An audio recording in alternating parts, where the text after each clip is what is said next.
Hello guys, today I'm going to show you how to update your Nothing Headphones A.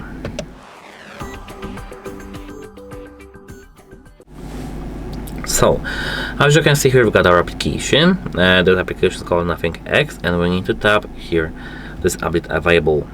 Here, update.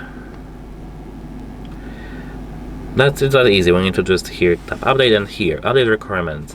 The headphones must be turned on with at least 30% battery, and please don't turn off the headphones until the update completes.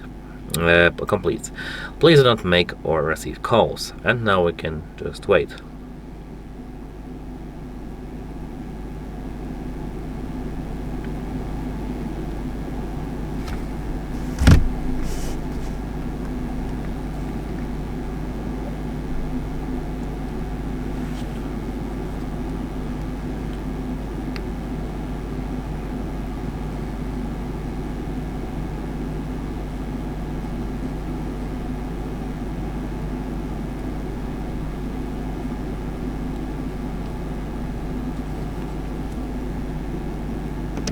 Here we can tap confirm, and we have our update successful.